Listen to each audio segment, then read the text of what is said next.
Hello, everybody, and welcome to another episode of the Armchair podcast. We're back. We're back, and guess who's you're back. I've been going. You've but been here. Josh is back. I'm back. Yeah, I've been on what you would call a mini break. We've been on. It can.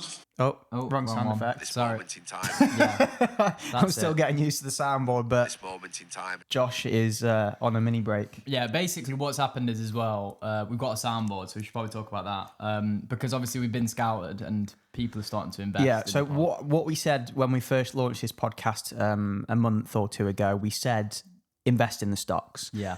And we said you're going to be put on a list if you make the first 100 followers. The lucky few, yeah. And the lucky few will win, trips maybe to Ibiza. When we get to train with the Arsenal team, you can come along and watch. When we've got Saka on the podcast and all these players, maybe we'll get someone to intern with us and they can help with the sounds and stuff like that. So yeah, basically, we've got a new setup because we've been sponsored by an unnamed Believers. Yeah, exactly. Basically, I work in marketing. You corporate 9 till 5. But to be fair, it's a nice little job. I work with really good people, and we had a podcast kit. And my boss said, "Oh, you do a podcast? We've got this podcast stuff collecting dust in the office." And I was like, "What?" And basically, the story behind this was Josh. Me. Yeah, your podcast mic broke. My podcast kit broke, so Josh didn't have a mic and it sounded terrible. Yeah. And so I was like, "Oh well, we can't really have you on it until we can afford to get another one." And then my boss was like, "I've literally got like £1,000 worth of podcast kit sat here," and I was like, "Oh well, That works. that works." And cheers, then mate. now, to be honest, when I heard it, I was like, Unbelievable! that was my reaction when he said, Yeah, when I opened the that's box and I saw it, class. I was like, wow, that's unreal. Yeah. So yeah, here we are. We've got a brand new setup and we've got a soundboard, which I'll try not to overuse, but it is pretty funny. It's a dangerous power, yeah. I think it is a dangerous power to have, but I think if you use it wisely, it can be really effective. I hope that it can add something to the podcast. Tasteful use Yeah, of tasteful the use of soundboard, sounds. not just obviously Spamming it. stuff like we this. wouldn't do that. We wouldn't do that because that's just not. No one wants to listen to No that. one wants to listen to that, so No. we're not going to do that. We won't do that at all. So yeah, anything you want to say? What happened on your mini break? Was it nice? No, I wish I had a mini break. I did get a new job though, so I've left Morrison's. So changes are in Congratulations. the works. Thanks. Oh, that's good. No, we need to stop doing these now. We should have got the pep one. The so happy. But I'm happy to be back. To be fair, this is the focus really. Let's be honest. Forget all the 95 bollocks. That's a stepping stone to this podcast becoming great, essentially. So Yeah, well, that's the hope, and that's the dream. That's the dream, and you're a we part of think the this soundboard is probably going to take us to new heights. Another level, yeah. As long as you speak into those professional microphones, yeah, then it's we'll be another fine. step in the I reckon we need to put this one a bit lower. process. There we So go, perfect. yeah, So on this episode, we're going to talk about. We're obviously on an international break, so it's perfect, really, to Yeah. get Josh back in. And we hope that you're all glad that Josh is back in, because to be honest, the podcast. Well, coincidentally, actually, we'll speak about that. Since you left the podcast, the views have gone up. well, they've gone up, but I would like to say with an asterisk of very small sample size. Yeah, well, we'll see what happens after. One video did very well. You first without me, Yeah. because there was a boost. Thank fuck, Josh has gone. Everyone got Yeah. really happy, and then they realised they were stuck with you, and then they were like, actually, Dropped off a bit. Yeah. last week, but yeah, no, it's good. It's nice to have a co-host because doing a podcast on your own is really difficult. You have to just talk to yourself, which I do a lot anyway, and most of the time I interrupt Josh on this podcast anyway, so it's basically a podcast about me and my takes. But it is nice to have someone. it's good to have a co-pilot, isn't it? Yeah. You don't do things alone. Like you don't, pilot has a co-pilot for a reason, Yeah. And even though I'm in full control and we're taking this podcast. Yeah. I mean, Han Solo and Chewbacca, what the fuck did Chewbacca do? Yeah, Star exactly. Wars That's what I reference. mean. Like, And you're realistically. basically the Chewbacca of this podcast. Yeah. You just make noises and then I do everything. I don't even do the noises either. Yeah, I know. It's bad. I do nothing. Do you know what it is? It's embarrassing. Yeah. It's a disgrace. I think we should have saved that one. We gave it away too early now that we've got that one in the locker. Yeah, but thing is, people don't really know when it's. They're just going to be sat listening to it and thinking there could be another sound effect, and I wonder what it is. Yeah, true. They don't know how many we've got loaded up on here. Oh, we've got loads. We could have 50. Yeah, we've got about 5, but we could have 50. So we will one day have 50. And I mean, to be honest, there's quite a lot of slots on here. No, Bloody yeah, hell. there's That so is a good there's bit of room kit. for another 8. So yeah, we've got plenty of room. Yeah. Any suggestions? Let us know. Please comment. But yeah, so we'll crack on with it because obviously you're here to listen about football. I'm guessing that's what you're here for the Armchair podcast. Yeah. So yeah, international break. Josh, I know you've got some talking points. I think we're just going to chat over like the season so far because, in my opinion, we say this every year, but this has probably been one of the best Premier League seasons we've had. In terms of like the relegation teams being really strong, there's a good balance in the league, a lot of excitement during the transfer window. So we're just gonna chat over: has it met your expectations, surprises, star players, and predictions for the rest of the season? Which is it's always good to do your predictions at the start of the year and then revise them like As a you month go. in and then 6 months in. By and then the end, if you keep revising them, then you'll be right correct. about all your predictions. Exactly. And that's what we're gonna do. That's what we do. To be honest, I can't tell it if I enjoy the Premier League season more this season because we're good again, or if it is just better. Do you know what I mean? Like I feel like my enjoyment of the Premier League is completely dependent on whether Arsenal are doing well or not. I couldn't really if we were 8th, I couldn't give a shit if it had been a good season in the Premier League. But I meant in terms of like, But I do get what you're saying. Yeah, like- do you feel the same way though? no, I think every person who supports a club, like they'll probably say like, if my team's doing shit in the league, this league's You're just but, like, rapidly falling out of love with football. is yeah, that? you do. But at the same time, like you can look at it objectively without your fan goggles on and be like, this league is insane. Yeah. It's like people who watch the championship for fun and don't support a championship team. Or do you know what I mean? It's just like a good true. league to watch. So, and I think ours is a really good league to watch. Like you've got definitely 3 really strong teams at the top, and Chelsea look like they're doing decent now again. The mid-table's stacked, full of talent, full of really good clubs, and then the relegation teams they're doing a lot better than we thought they were going to do. So yeah, it's a true. good yeah. So what has surprised you this season more than anything? Would you say? What has surprised me this season? Not to say that I'm a genius or anything, but I think, to be honest, it's gone similarly to how I thought it would in terms of the top 6. Right? I think the front of the table is shaping up similarly to how I thought it would, if you know what I mean. But I think the other side is what surprised me. I didn't see Sunderland being able to do this at all. I thought that they just wouldn't have enough. And then yeah, same with Leeds. They look good. So it's nice. Yeah, it's a lot more competition in the league. It feels a lot more interesting. I'm actually finding myself excited for match of the day to see Sunderland, which Mad. I didn't think I would say at the start of the season, to be fair. Yeah, they're playing some good stuff. Yeah, and they're like, you know what? The most surprising thing about the season now, I'm thinking about it, now the cogs are turning, is probably the fact that the football feels a lot different. It kind of feels more like throwback football, like long throws, fucking just hoofing shit in, big strikers are back. I'm enjoying it. It's more direct. It feels a bit more direct to me this season. I don't know if you'd agree, but that's what I've enjoyed. Yeah, there's not. I think there's less tiki taka, I would say, and more just like attacking, like just all out guns blazing football, which is mint. So there's a lot of goals, which is nice. Yeah. We've had a lot of game weeks where there's just been like an insane amount of goals, which is nice. Yeah. So in terms of then. In fact, I'll probably let you lead it actually because have you got some stuff written down? We could talk. I was thinking, let's talk through players and maybe just discuss who has been. I know it's a bit early for like a team in the season so far, but I just think it's fun to discuss like the players that are doing really well. Maybe we could just start with we can start with Arsenal related. Who you think has been our player of the season so far? Yeah, after all, we do have an Arsenal duck and an Arsenal scarf. Yeah, so and it is an Arsenal podcast. Really. Yeah, sort of. It's a football podcast, but mainly Arsenal podcast. We don't really know what we are. No one knows what it is. No one knows what it is. It doesn't matter though, but it's really provocative. Matter.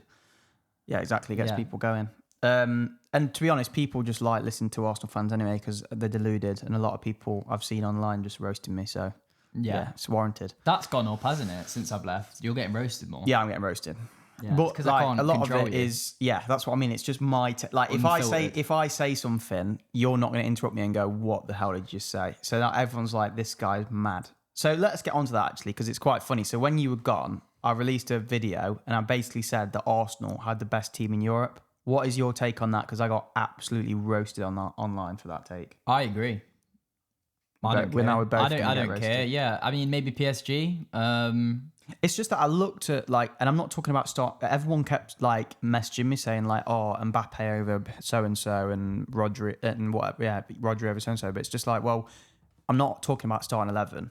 I'm talking about the actual squad depth. Yeah, the squad. And I said squad, and I don't understand why people so what people are failing to understand and I think that. people just don't like the fact that we are a really strong elite team level. Now. Yeah, elite level team. Yeah. And they just can't accept it. But I'm just saying, you're going to have to accept it at the end of the day. I think if you look at every area of the pitch right now, we have just elite options everywhere. And I don't think that most clubs can say they have two kind of elite options in every position.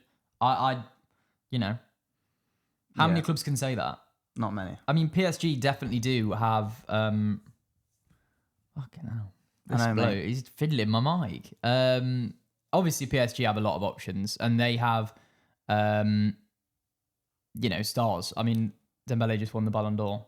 We're a little bit off. Yeah, I think I'm that's not sure the point, about though, that right? That's the point. We seem to be a little bit far off that level.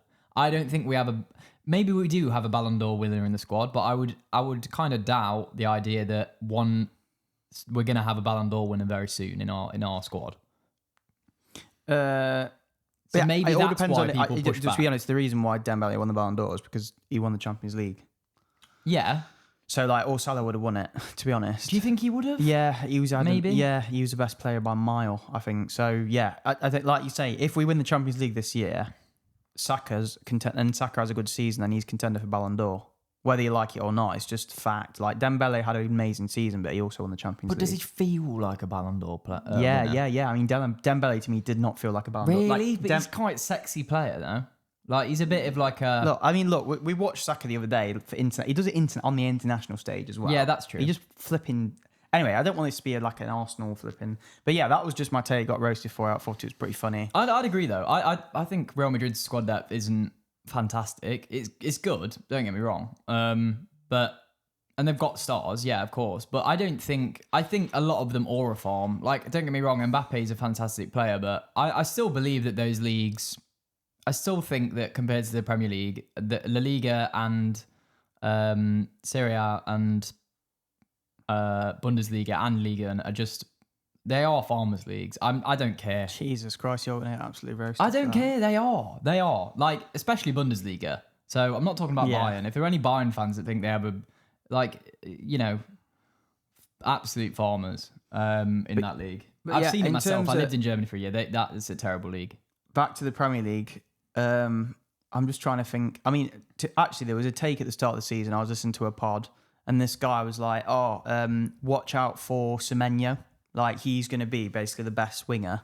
Apart from Salah, he's going to be the best winger in the Prem this season. And that is kind of surprised me. I didn't really see it coming because obviously I've got no ball knowledge. But this Bournemouth fan was like, mate, trust me, watch this guy this season. He's going to explode. To be fair, and he has been doing it. Unreal. In fairness to Semenyo, he has been doing it definitely last season he was good, and the season before he had a good season as well. But I completely agree. Yeah, he's just seemingly going to a different level. Another one for me, I thought Haaland's season at Man City, the first season where he scored 30 goals or something ridiculous. I thought, he's good, but how good? Yeah, no, I knew he was good, but I was like, can he produce that type of season again? Was that just everything was... Because that Man City team was unbelievable. They won the treble, so everything was clicking. And now they're doing bad, I thought. Is he that actually that? And he's proven this season that he's literally unreal. To be honest, where would Man City be without Haaland right now? Yeah, well, yeah. I mean, to be honest, that was said about Aubameyang at Arsenal with with Aubameyang and Sanchez, and a lot of teams like that rely on one or two like amazing players. And that's the only thing with City. You would say like if Haaland gets injured, they're done. Really, they're literally done. So yeah. And this is what I say about going back to Arsenal. I can't help it, but like their squad, like if Gyökeres gets injured, Havertz or Jesus can come in. Or you can play someone else up front. Do you know what I mean? I know they're injured at the minute, but that's what I mean with Haaland. Like if he gets injured, I don't really know who they're going to play. Who do they turn to? Yeah. It is a good. But no, he's been unbelievable, point. And he's not surprised me because you sort of expect it from Haaland. But I think what surprised me is like the output. Like the output's been absolutely insane. Yeah, he's just a machine, and he's also just quality. I mean, even the little bit like he's such a smart footballer. I think it's a bit of a disservice when people say he's just like a tap-in merchant or just not that. I don't think they say he's a tap-in merchant necessarily. I think just like he's just an out-and-out striker in terms of like a goal poacher and stuff. But I think actually his overall game is quite underrated. Yeah, he's not the person that takes those touches, and he's not one of those kind of like Aguero, more like Jesus kind of strikers or Firmino kind of strikers that's going to drop in and link up play. Even Harry Kane kind of does that. But I think what Haaland does do is occupy space really well. He makes runs that stretch. He completely informs how a lot of the way in which Man City play. And even he's just a smart footballer. I mean, the goal that they scored against us, Haaland was at the start and the finish of that goal. He was absolutely crucial to it. He played nice little smart 1-2 passes, made the perfect run, great finish. So he's in a way maybe even he's not underrated, let's say, but I think there were aspects to him that are even underappreciated. And I think, I'm not going to try and compare him to Gyökeres, for example, but I will compare him to Gyökeres. I think there are elements that, Gyökeres' actual... That's an interesting conversation. Maybe we'll just save that for a second and we can talk about Gyökeres, because I think he's a really interesting player to talk about. And I think we should talk about him in the Arsenal section. But I was just going to try and say that I think when you look at Haaland, you do realise like that is elite. Yeah. That is an elite striker. Well, he's probably like generational striker. It's him or Kane really. Yeah. You'd argue that Kane's better at all-round play, but Haaland's getting better. Like I think it's that thing that Roy Keane was saying, like, Kane looks like a like a League One footballer. No, like that's what you said about Haaland. Yeah, no, that's what I'm saying. Sorry. Yeah, Haaland looks like a non-league footballer, which was hilarious. And he kind of had a point back then, but I think like obviously just training with the City players and being with that squad now and being under Pep, he looks. But how way old is better. he? What, 25? I mean, I think he could develop. Yeah, and look at how long strikers play. I mean, Lewandowski right now, Kane. Yeah, exactly. Ronaldo like Kane is for all intents and purposes, a 9 now. I mean, let's be honest. Kane didn't really get into his prime until he was like 20, like late 20s. Really, well, he was like 20, 20s, 26, 27. Yeah, that's true. And Holland's not even there yet. So yeah, it's really exciting times for City. In terms of Haaland, I'm not sure about anything else, to be honest. The other thing that surprised me as well, I would say, is this mic sounds dead echoey. I'm not sure if it's just me or what. Does it sound all right to you? Sounds fine to me. Yeah, fair enough. Maybe it's just my voice. It's fucking annoying. Yeah, it is that. Probably that, yeah. Liverpool. I think we have to talk about Liverpool because we're having a crisis at the minute. Crisis, apparently. I expected them to be better. And I know people are going to be like, they're second in the league. They've got 15 points. But I expected their overall football to be better. Yeah. Like I expected this season, I'm sure everyone else did with Liverpool signs and how they did last year, to like blow teams out of the water. And you were looking at it like everyone was scared. Like I was scared when they got Isak. I was like, oh fuck. And I know obviously the team still got to settle, but I did expect Wirtz to come in and be better. I just expected them to be better at football. Like, what's your take on Liverpool? Like, do you think this is just a blip, or do you think they're actually not that good this season?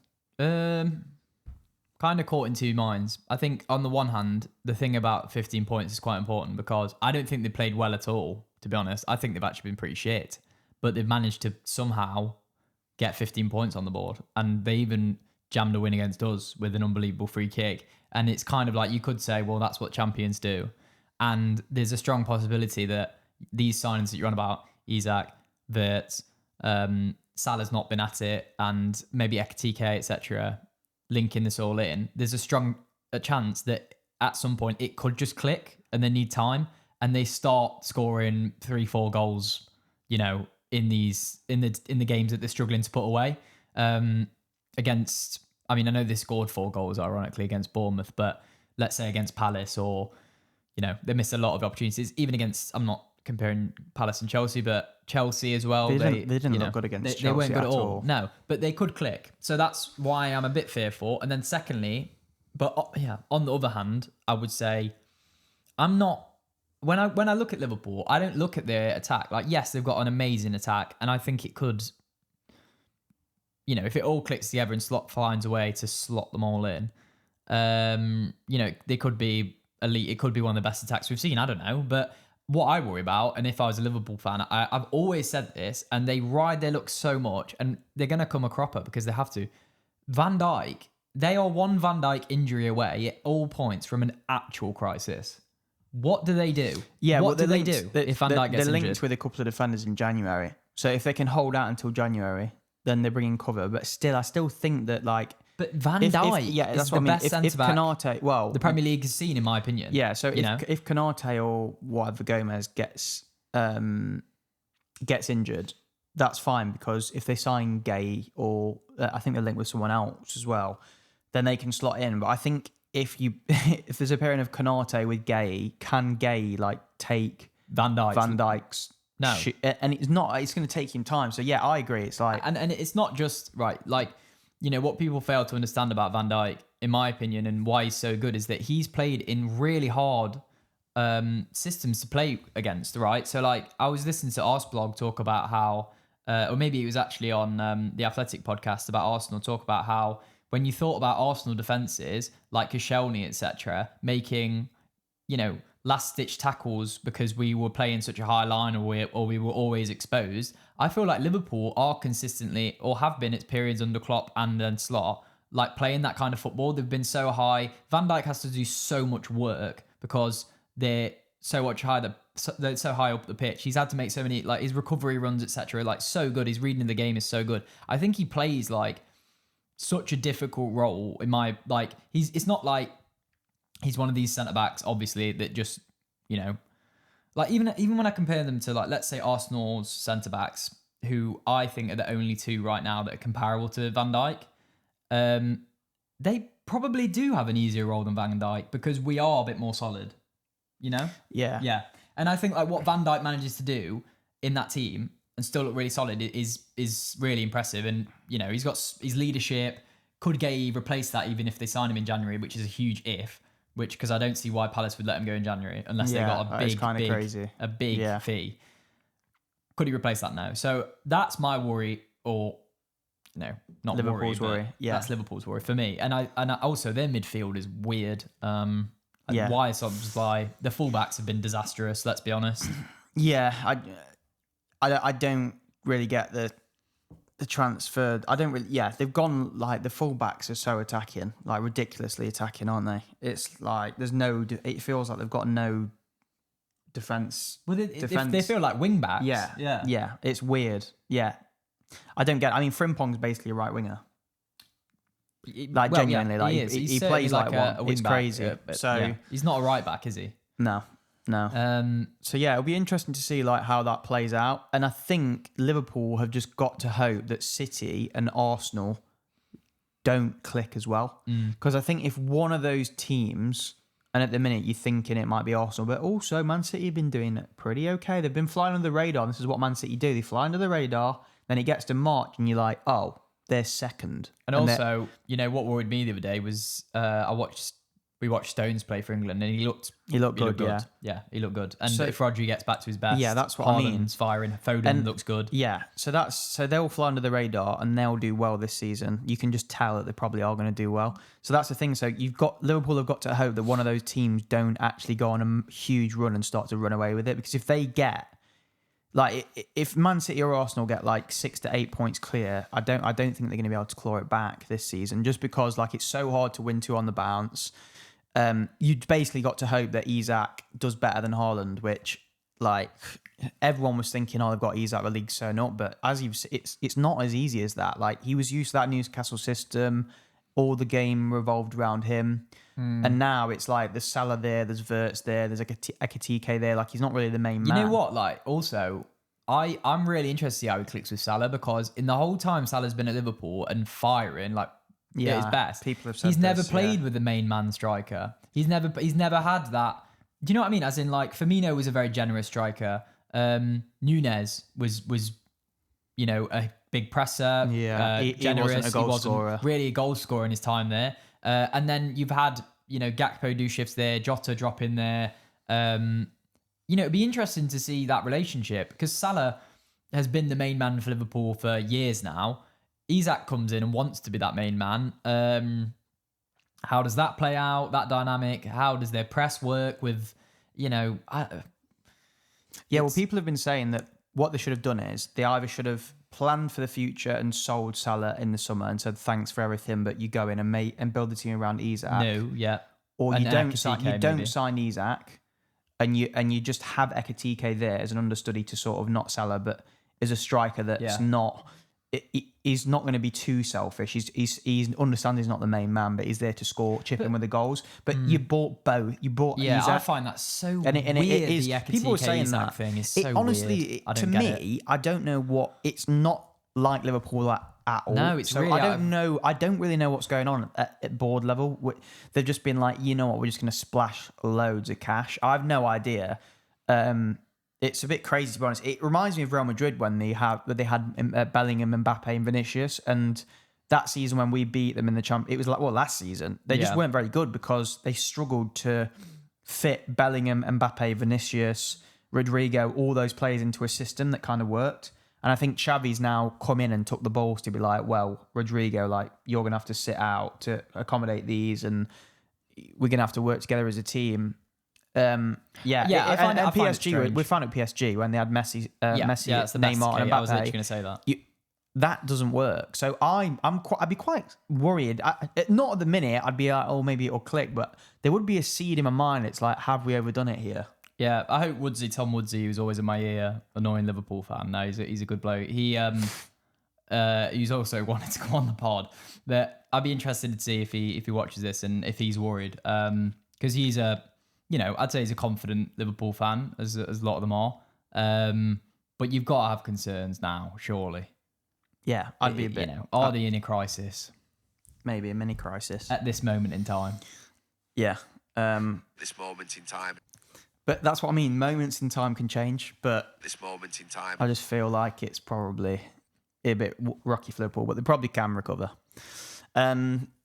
I just want to, obviously, it's sort of meant to be as an Arsenal podcast, but if we talk about a title race then, and how you think this is going to develop from now until Christmas, where do you see the top three in the league or top four by Christmas time?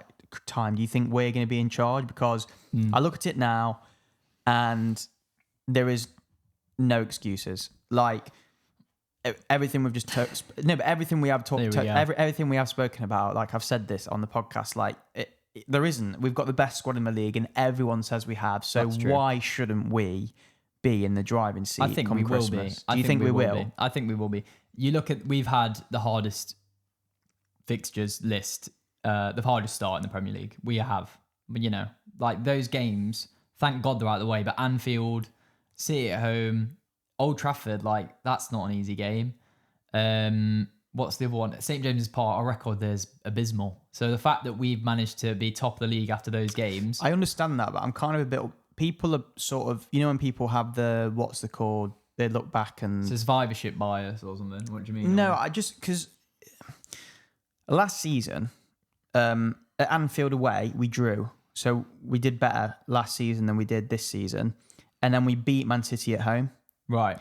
So...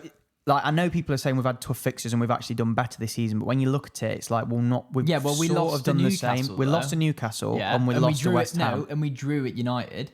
Yeah, so that's true. We have done better. Yeah, slightly, but it's not like it's not. If we won one of those City or Liverpool games, you'd be like, Jesus Christ.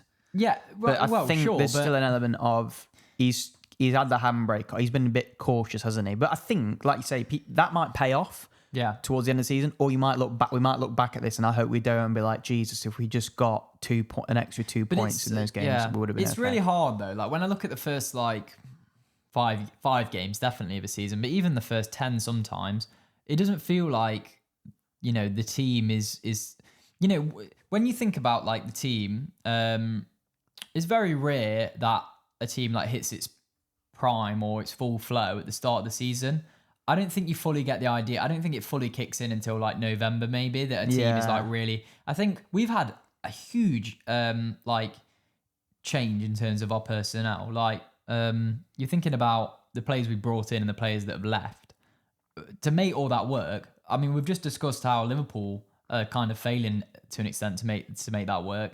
We've also got to deal with similar issues. We've changed how we play with Gyökeres. Eze's come in and there's selection issues. Our captain Odegaard has been in and out, so that's been a bit disruptive. Saka's been out. Saliba's had knocks. Yeah, and stuff. I mean, a prime Our example. midfield is new. Zubimendi's crucial, and he's a new player getting used to the Premier League. So I think it's quite hard. I agree. I think the prime example of people like anyone who sort of look, you're doing it because it's just a bit of fun, and you're just trying to predict the future. At the end of the day, it's just like, we don't have anything else to fucking talk about. We're just doing it for clicks, basically. We want clicks. But I think it is also fun to like predict the future. Everyone tries to. Yeah, it's just part of the thing, isn't it? Like the narrative.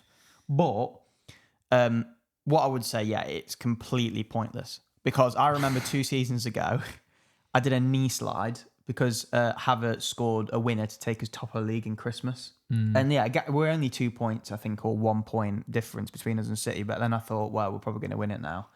You know what happened that season.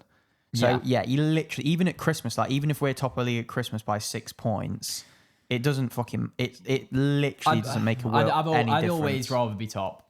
Always, yeah, no, it doesn't make any difference. So that's what I'm trying. That's my point. Yeah, but unless you're literally 8 points clear at Christmas, then you're like, oh, these are probably going to win it. But that's how you have to be there. If we're 2 points clear, though, it doesn't matter. So it depends on the 5 points clear at Christmas. If we could be, you're in a good. That doesn't matter though. Yeah, but it does matter. That's a loss. That's a loss and a draw. I think Christmas. This is a good debate. Does Christmas? Who's at the top at Christmas? Because I don't know why everyone talks about that. Because maybe there's a Christmas. Just because it's Christmas. It's just funny. Halfway through the year, isn't it? It's not even halfway through. But it doesn't. It doesn't even matter. That's what I mean. It doesn't matter. It's a random date in terms of the football you get calendar. the Sky Sports table at Christmas, and everyone gets dead excited, and they're like, "Oh, this is what is it? 12 games? They're like, "This is how the league's shaping up." 14 games? No, what is it? There's that saying where the presenters always go, "The league's really starting to take shape." That's what Gary Neville always says. He always says, "This moment in time, the league's starting to take shape." Yeah, he goes, Christmas. I have a look at the table around this time of year, and it really starts to take shape. And you start to know these, and it's like, well, you can tell who's the front runner. Yeah, he just says stuff about how you need to be there. You need to be in and around. You need to be it. You need to be there. Like, obviously, you need to be within points of the leaders to win a title. I just love it though. I love him. I love it. I can't stop listening to him. No, it's I don't know how to keep getting him as a guest. It's better than this podcast. Oh yeah. Well, yeah, obviously it's Gary Neville. But no, I mean, I think we could be top. But at Christmas. I agree. I think we'll be. I think Arsenal Football Club will be top at Christmas, and I think we'll be top by like 6 points or something like that. Like I think we're gonna. I think we're actually gonna.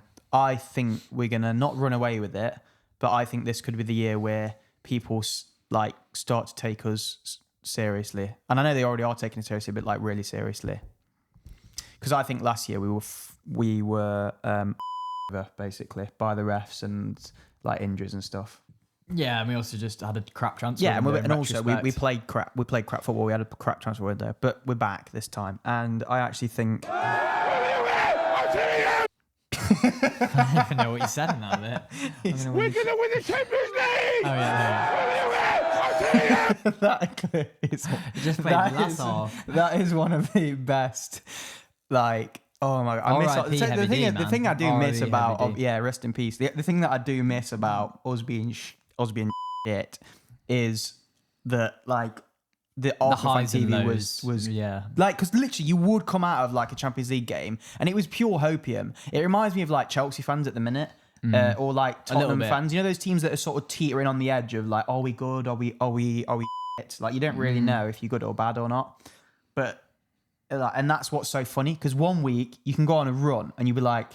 We're gonna win the Champions League. And then, like 2 weeks later, you've lost to Brighton, and you're and like, you're well, absolutely done. we're going to make Europe. To be fair, yeah. we're not out of that, are we? Really? I mean, you know that we're going to be top No, but it's three, not like I'm saying like fans were having absolute meltdowns. Like no one would have a meltdown now, but like literally it was a meltdown. I mean, we had a bit of a meltdown in the pod, not a full meltdown. It's not, but it's not. It's different. Like we're never going to get slapped up. Like anymore, that would never happen. No, like that's we're true. never going to come That out is of the true. ground and have to leave at half The time because lows we're are losing just so 4-0. low. Yeah, they were when low. you're The in highs were that. so high and the lows were so low, and that's like and that's why Arsenal. And I fan TV think is so that's good. because, and it's interesting to talk about that because, like, when you're a fan, it's so funny because I literally, if you ask me 5 years ago, like pre-Arteta, you know, I would literally die to be where we are now. Like, that is the dream, to just be competitive and be taken seriously. And I think not it's be that. I think it's that. taking It's the piss taken out of. seriously, isn't it? Yeah, and actually be like a serious outfit is nice to be. But when the problem is, like, you can't just sit there and, you know, pat yourself on the back the whole time and be like, well, we're serious now and we're competing. You know, there's no point in competing if you're not going to win anything. So you kind of do have to change your mentality a bit as fans and as a club. So now we're there. Yeah, it's not. It's annoying. Sometimes when I'm watching it, it's like, fuck's sake, this is not even nice to watch because I just want to win. I'm looking forward to. I'm looking forward to in like 6 years' time when we've won a couple of We've trophies. won it all. Arteta's gone, and we try and replace him with someone else, and it doesn't work. And we'd like You're looking forward and to we're that? like fighting for Europe again. No, because it's just so funny. Well, yeah. I mean, yeah. Because I mean, you can sort of do the whole thing where you go to an away day or something. Yeah. We won't be because we sit at home and do this. But like, and you can be like, you can start doing that chance where you're like 4-0 down against City, and you can just be like, oh no, actually you can't chant that, can you? I just can't wait to the day that we can chant to a team, champions of Europe.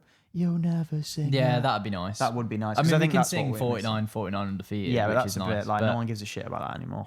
Or just like champions of England, like you know. So like next season, if we have a shitter, you can still just be like, you can just still say that you're the champions, but True. even though you're having a stinker, which is Yeah, quite yeah. nice, and we've not done that in 20 years. So yeah, we just need to get over the line and win It's something. just fucking win a trophy. But anyway, we're 40 minutes into basically. this Yeah. podcast, and people are probably sick of hearing about Arsenal. But Well, I was going to talk about Gyökeres now. Oh fucking hell. All right, well let's do it. Well, I then. was going to say, what did you make of him? What do I make of Gyökeres?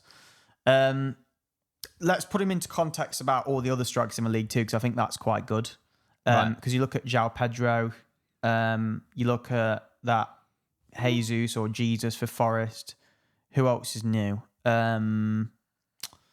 You look at a Mateta. What, Mateta's Isaac not new, but Ekitike? Isaac Ekitike, and I'm just comparing him to that pool, and I actually think he's done really well. I think he's like, yeah, he's not blown us away, but I don't think anyone was expecting him to. At the end of the day, he's been brought in as a pure number 9 just to score tap-ins. And I'm like, that's basically what he's been brought in as. Yeah. Like, he's not been brought in as a star winger or someone that's going to excite. He's there to bully defenders, put himself about, hold up the ball and score some tap-ins. And I think he's literally done that.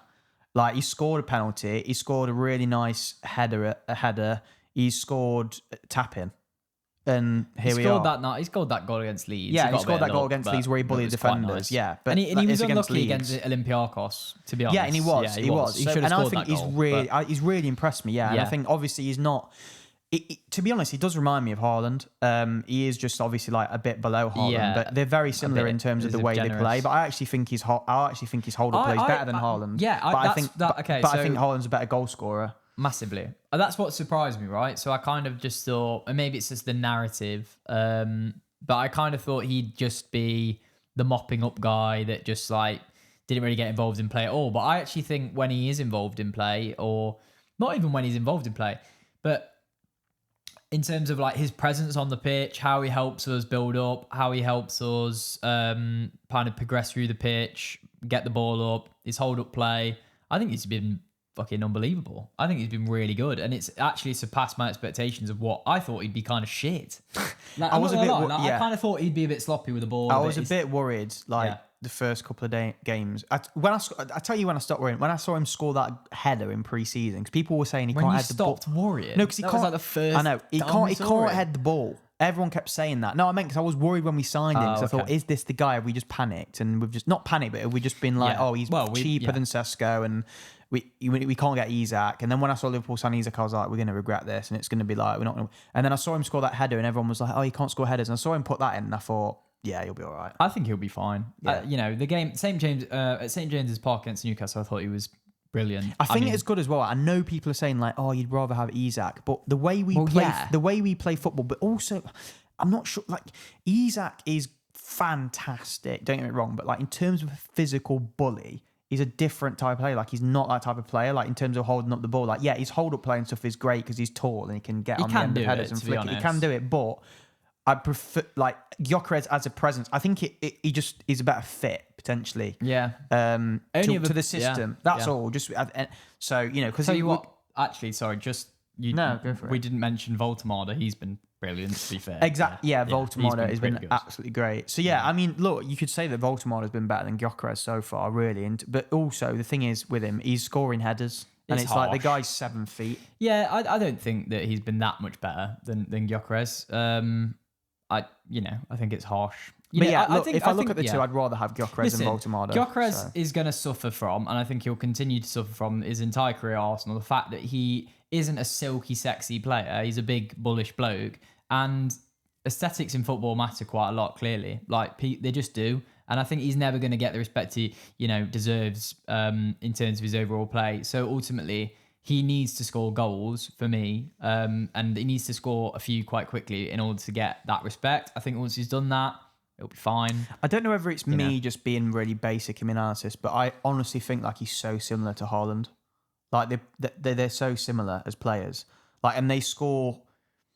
Even when I watched Sporting against City, I was like, this. You know what I mean? Like, they're very similar in terms of the way they play and the bully defenders and the goals they score. So if he can replicate anything near like what Haaland's done, if he can get half the amount of goals that Haaland gets, then he's been a success. If he got 20 goals this season, it would be bro. He doesn't need to get 20 goals. Like, I'm saying, like what's Havertz's highest goal? He should get 50. He should get 20 goals in my opinion. But like, if he got 15. 18 or something, I wouldn't be like, he needs to get 20. Like, if he gets above 15 for me, I think it's a success.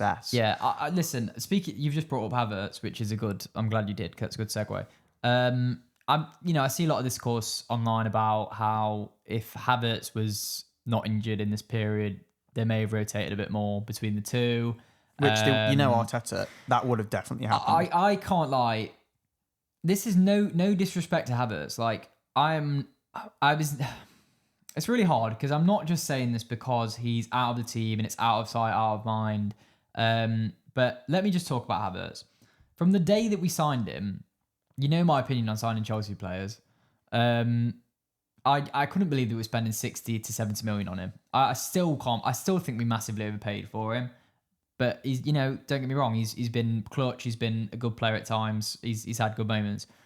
I think he's done really well at Arsenal so far. I want to give him his credit. I think he had a lot of pressure on him when he came in because of that attitude like mine. His reputation, how it ended at Chelsea and stuff like that. I think he's done really well. I think he's a great player. Do I want him to come in when he's not injured again, and then there'd be games where the Havertz games and Gyökeres games? No, I don't want that personally. I want no other team would do that. Change their number 9. I think you have a number 9. I don't like the idea of swapping number 9s, and I hope this doesn't happen because I think, yes, Havertz's play in terms of what he does in link play, the way he drops in, I don't think we need, personally, if we have someone like Trossard or if we had a player like Eze when he plays on the left, dropping in to be that extra man in midfield, overloads, etc. I want a person, and this is what I've loved about Gyökeres, to stretch the pitch and to make runs, and it's been so refreshing to see him actually make runs. And like, I genuinely think what we really suffered from was, and it's not Havertz's fault, but the fact that he came to the ball so much. Yeah. And actually, like, what's funny about this is when some of Havertz's best goals that he scored for Arsenal when he's actually made runs. So I don't know if that's Arteta. I don't know if that was Havertz. It's just his instinct to come in and drop in. But it did look, just to put in on that, he did look really hungry when he came back. I think. Well, he looked bigger, so I think he looked. To be honest, he looked good. When he came on, when Gyökeres started in that like game, a sexy way. No, yeah. No, when Gyökeres came on and then it started, and then Havertz came on and scored that goal. I Which forgot was- who it was yeah. against. Quite a but it was a goal. It really was, good. It was a really nice goal. It was an impressive finish, and he looked super hungry, and he almost looked like, no, mate, you're not just going to stroll in here and take my starting Yeah. spot. Like, you're just not. And I think it would have been one of those things where I think they would have brought the best out in each other, but I think it would have been maybe that would. But happen. it also would have been quite. I agree. I think Gyökeres would not have got nowhere near amount of this playing time, and I think he would have really had to have proven his worth in terms of like every time he needs to come on, he would have needed to make an impact, and I think that would have harmed him because yes. it would have took Massively. people. Havertz would have come on. He's already used to this system, and people would be saying, "Oh God, Havertz is really good." Yeah. Which he is good. Like he always puts in a solid 6, 7 out of 10 every game. But then Gyökeres, I don't think he would have come on because he's not that type of player, and I don't think he would have wowed you. He would have just done his job. And I think people might have been questioning the sign, like, why do we even need Gyökeres? Personally, and honestly, yeah. I think that would have happened. So I'm so glad. I know it's harsh, but I'm kind of glad that he's had the time to just bed in and get the minutes, because I think Arteta would have shat his knickers again and just started Havertz in those big games and then started Gyökeres against I think Leeds it's really and stuff. helped him. I think it's really helped him. As someone that played striker for Sunday League, 13 goal, 8 assists season, which is chronicled. It's famous. I actually got more goals. But this happened to me. Halfway through the season, I was playing really well, and we brought in a lethal striker called Ashley Budd, and they fucking put him up top. And he was just a goal scorer, but it didn't really help either of us, because I think, and I'm not just, not just my Sunday League, but even I think of like Lacazette, Aubameyang. I didn't like that. I don't like what's going on in Ekitike, Isak. I think, right, in my opinion, striker is actually the hardest position in football to play, because if you don't get goals, people don't see you as useful. People don't rate you. If you come back and drop into the play, people get pissed off at you. People like, why is it there? Yeah, Should be up exactly. front. And you're completely rated on goals and any other position as well. And you can't hide. That's why people Haaland's see you so up top. good. Like, people see you up yeah. top there, and they're consistently looking at your touches and all this stuff. Other players can just hide and they do a little frilly pass, but ultimately you can do a little frilly pass as a striker, but if you don't score, then they're like, oh, well, he's shit. So I have a lot of sympathy for Gyökeres, and I think what strikers need, for me, is time. I think they need time, you need patience to like bed in, to learn your team, to make the runs. Gyökeres is making runs that he's not even being found yet. So just to conclude this, I'm not worried about him at all. no, I'm not. Okay. I think he's probably one of, like, people were saying, this is the doubt. People were saying, he's from Sporting, like he can't do it. I'm sorry, he was disgusting at Sporting. Like, I don't know many people who have scored that many goals. Like, there's very few strikers in world football or ever that have scored that amount of goals in a calendar year. I don't care who you play for. Like, it's disgusting. He's obviously just a goal scorer, and he'll score goals. And I think he's just got a he good might not be mentality as good as Haaland, but like, he's literally the best striker in the world, and he's probably But it's a fucking high bar. top five. Yeah, and exactly. So he'll be fine. Like, he's going to score goals, and that's what we need. So it's brilliant, really. Yeah. Yeah, I don't know what else was on your list. I'm just going to check if this is still recording, actually. Yeah, you do that. Let me check my magic little list. I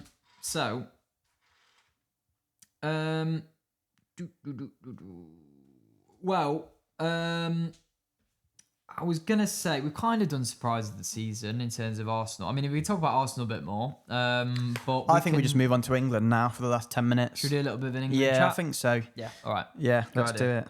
Cool. We'll just...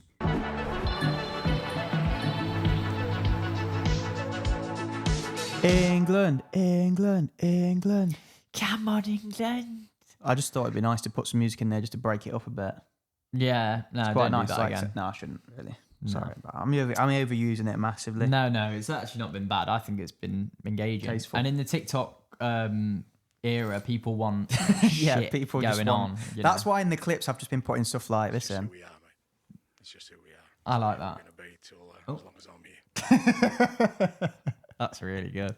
Bless him. Anyway, all right, we're not going to I know. him. I know. I feel sorry for I that actually bloke. feel sorry for him. I love him as a character. His Maybe we voice should is have just. Ange watch. I'd love to talk to him, by the way, as a manager, and just ask him like, "What the fuck were you thinking when he was at Spurs?" And you, I don't know. I feel bad for him. I think the whole reaction to him. We'll just touch on it briefly now. I've heard his soothing voice there, but I feel sorry for him. Like, he's an Aussie. He's a long way from home. I like Aussies. I've got a soft spot for them. I think he's actually like a decent coach. Like, in all fairness, like he did well at Celtic. He did well at Spurs in his first season. He's won a European trophy. But I just think he's had a really tough job. Like, if I was him, I think I would have took that Forest job. Like, he's obviously just desperate to get back into football. Like, and anyone would. It's a Premier League job. You take it. It's like Gary Neville when he went to Valencia. But to be honest, This moment in time. I just think he's lost the plot. Worse yet, I read an article headline the other day. Sean Dyche waiting in the wings. Oh my God, yeah. That's what I'm hearing. Yeah. And this is like, what I mean. So it's a club problem now. Like, you can't even blame. This is what. So I did a clip and I said that, like, don't blame Ange. Like, Forest fans are getting angry at Ange. The bloke's come in. He's took over from your owner sacking a manager, and people say, "Oh well, the manager wanted out." Fair enough, but like, he's just been employed. It's your owner's fault. Why are you hiring Ange Postecoglou and then getting linked to Sean Dyche? If they sign Sean Dyche, they are finished. Yeah. They're gonna be in a relegation. If it goes scrap. bad, He's brought in as a relegation manager. He's the Allardyce Vieira. What kind of football is he going to play? I'd rather get relegated and play Ange ball than stay Go up down and play fighting. Dyche ball. I don't think it's been that bad. It has been bad. Anyway. It'd be interesting to see what happens with Forest. But yeah, let's talk about England. Big news is that obviously Bellingham. What happened? And Trent, well, they've just been left out of the squad. Oh. Bellingham basically is the big one because he's fit, he's injured. There's no reason why he shouldn't be left out of the squad. Right. And Tuchel's just decided, you're not in it, mate. You're not in it. You're too big for your boots, mate. And yeah, I think he was unbelievable. At the last World Cup. At the last Euros, sorry. Like, those last minute, that overhead kick. He was a bit too cocky. I think he needs to rein it down slightly, but it did feel like for once, like he felt like a Galactico walking into that team. Yeah. Like, he felt, I thought we were going to win the Euros because we had him. Basically, based on him. On the pitch, it's all possible if he's on the pitch. And I'm a bit confused. Like, a lot of people basically are saying that, I admire Tuchel doing that, and I think he's got a good group. And to be fair, we had a great performance against Wales. Against Wales. Yeah, I know Wales are shit, but we still look like, the group looks like, they always say team spirit and stuff, but it's like, at the end of the day, I am still a bit confused because he's only got a few weeks of preparation time in total before like the World Cup. And then it's like, you're not putting in Bellingham, who's fully fit. Like, what do you think about it? Because I'm just like, I don't really get these mind games that are going on. He's a bit of a weird guy too, isn't he? Part of me doesn't give a shit. Part of me is like... Well, we know that people don't really care that much about England. We've discovered this, but I don't know why. Part of me doesn't care because part of me thinks, well, we've got a good enough squad anyway, even if Bellingham... I kind of forgot about Bellingham, I can't lie. No, we have, but I kind of forgot. No, don't get me wrong. He is, obviously, brilliant player. And I agree. Even though he kind of... The Euros one is really interesting, right? Because I think in the actual games itself, he wasn't... He didn't play that well. His overall play was kind of shit, but then he just did something absurd. I mean, maybe that's what Tuchel's looking at. Maybe he's trying to find that balance.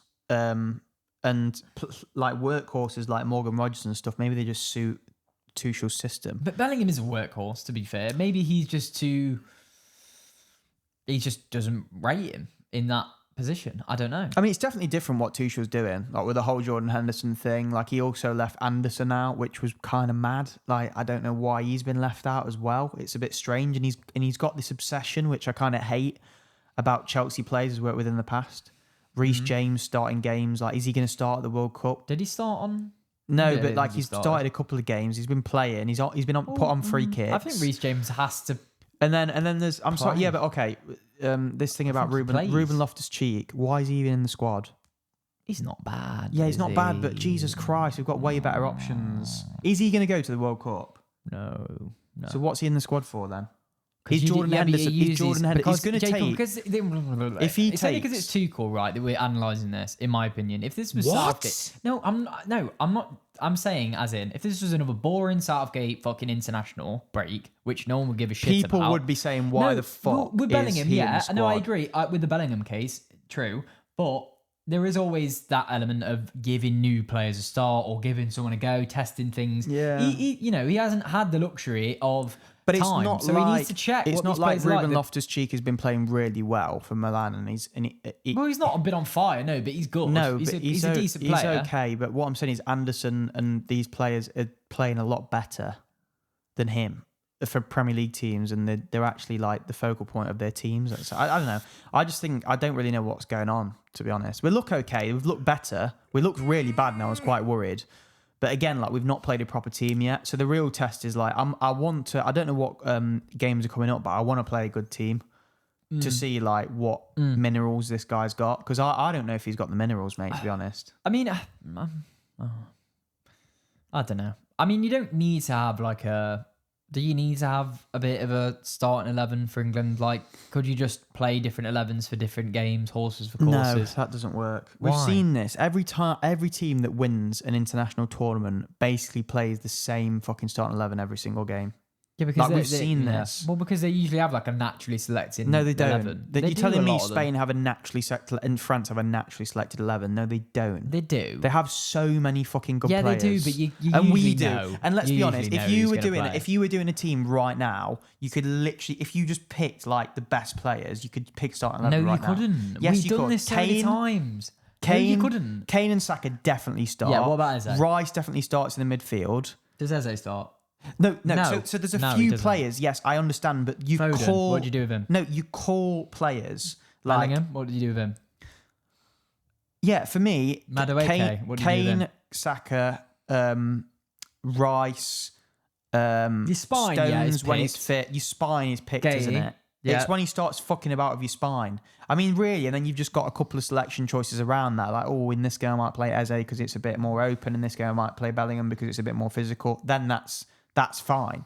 But in terms of like, you should be starting those players should start every single game. I don't want to see in the World Cup, oh, Saka's out this game and we put in. No, just fucking put Yeah. your best players on the pitch so we can win the tournament. I mean, an example of this is like how Ian Wright had, you know, a kind of pittance of caps because he was just in a generation of Lineker and then Shearer.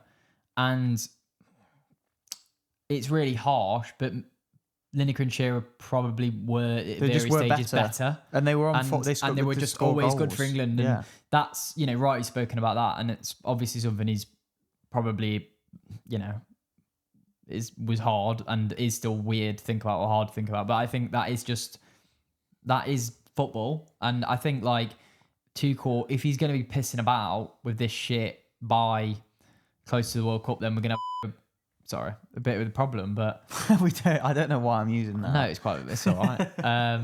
I like that it was really delayed. Yeah. it's But good, yeah, I don't know. Part of me just thinks he's experimenting. I have a lot of faith in him. I think he'll be fine. I like, you know, what did you make of the stuff where he called out the fans at Wembley? I like that stuff. I don't mind but that. I think Tuchel, obviously he's German. He's never really, like, I bet before this he's never watched an England game in his life. And he sort of expects to go to Wembley and he thinks that the atmosphere is going to be like Premier League game. And what he has to understand is like, it's never going to be like that. Old blokes It's never going to be like that. And there's kids there and it's more of a family thing. It's never going to be like that. Yeah, like if we go away at the Euros, the atmosphere is going to be bouncing. So I think also that's him being a bit out of touch. Like I kind of get it. Maybe there could have been slightly more atmosphere. We did have a better atmosphere with the band and stuff. We did have but I think people got sick of the band. I've not heard Still got the band. Yeah, well, look, at the end of the day, yeah. But I think he's got to accept that at Wembley, it's a friendly, mate. Well, it's not a friendly, but it's a glory. And it's Wales, and it's like, I'm sorry, there's nothing riding on this game. It's like basically Arsenal in the Community Shield or something like that. You know what? I think he's not- got a point though. I don't think we're as behind the team as a nation as we could be. Yeah, I know what you mean. As on a well, as cultural proven level. by our people Which in is the what TikTok pisses comments. me off though about tournaments is like, stop being a fucking tournament fan. It's really pissing me off. Why can't you? I don't get what's wrong with like watching the. I watch every England game, even if we play in San Marino, or watch them, or fucking. Yeah, as we've seen, I think people have got this thing where it's like, well, because we support Arsenal and we don't go to a lot of games and stuff. I think people like shit on you and they're like, well, you will like England because you're a fan of a top 6 club. No, and that it's doesn't like, make sense. that doesn't make sense. But I because still the think, people that follow, why have you not got time to watch No, an but the England people game? that follow League 1, League 2 games also like England because they don't get to watch the stars or they don't get to, go to Wembley all the time. So I actually think it's top 6 fans that say, that are the one that are probably the problem. And I'm sorry, 'cause they those don't care. those fans, like those Millwall fans and whatever, and all those other fans of like non-league and League Two clubs, saying in the comments like, "Oh well, if Southampton won the Premier League, like if England, yeah, I get that, but if England won the World Cup, I'm sorry, you wouldn't. You're telling me you won't be fucking buzzing off your tits because you would. So just, I'm sick. Like, just support. My thing is support just the that, like in Brazil, for example, or definitely Brazil And or Spain. Argentina and Most- Spain, like that is like France. They're way life more and passionate. death Yeah, they're if- way if more they passionate. don't win, if they're not good. Yeah, and yeah. like, here, the Sun writes some nasty headlines or whatnot, but We dead negative as a country. It's But, always held yeah, us back. it's Like, you look pessimistic. at Brazil and Yeah. it's like, yeah, I agree. In all these countries, they're so passionate. Yeah. Like, they want their team to win. They get behind the players. They write really positive headlines about the players. Like, everyone, basically, like, they are gods, really, because football's so big. And we say football's so big in this country, which it is, but we're very, like... And I think it's part of the UK culture because we are quite a small country, and a lot of the country is divided by like these sort of weird things, like Weird regional your divides. accents and Yeah, it's regional. true. Like, we don't actually come together and put all that to one side. And because the league's so big and so competitive as well, it's like in the Liga, it's just Real Madrid and Barca and Atletico and stuff. And I get there's maybe less rivalry in those leagues. Well, Correct me if I'm not wrong, but, really. like, I mean, the thing is, what's interesting is that you had a really fierce historical rivalry between and, Madrid and Barca. Yeah, and they come together really Every well as a World Cup country and come together, and yeah. even politically, like Catalonia has its own. There's Yeah. the issue there with Spain, and yet it still feels like maybe in Catalonia it's not quite the same. I'm not an expert, but I get the sense that they're more passionate. They'll get behind the team regardless of that. I don't know though, because obviously if Tuchel was there during that, during the World Cup, the atmosphere at the Euros, to be fair, following the team and all, and the Euros where it was at home was unbelievable. So I think he's got to just give it time and wait until we actually play a competitive game and then judge us on the atmosphere, because it is, at the end of the day, it is just a qualifier game. Like, I'm sorry, but like you'll go to any Premier League stadium in the country and watch a Premier League game And if you watch go up 3-0 Chel- though, and watch the Chelsea atmosphere play. is- Exactly. yeah. It's just like, fuck off, mate. Go back to Germany. Yeah, let's do that. Yeah. All right. Well, I think that's it, isn't it? Yeah, it was. I think it was nice to have you back as a co-host. Cheers, mate. I think obviously it wasn't. I'm happy to be back, and this is, I want to make things. I want to be here. Yeah, because at one point I was like, It can. that didn't make any No, sense. it doesn't make any sense. I thought I had the whole clip. It can't go on like this, but I didn't. I've just got this. It can. But anyway, I hope you will enjoyed go. the soundboard. Yeah. And yeah, obviously we need to improve like the podcast. The podcast. But I reckon it's just because it's international break, and I think a lot of people there's not been a structure to this. It's sort of been like more of a Just a chit we're, chat, we're really. back, just a bit of Yeah. a chat really. So I hope you've enjoyed it. If you have listened, appreciate the support. Make sure to obviously subscribe on YouTube and on Spotify and everything. And then we'll be back next week, obviously with the regular podcast where there's a bit more of a structure, and we'll talk about the Premier League. Yeah. But yeah, thanks so much for watching, guys, and we'll see you next week. See you next week, guys.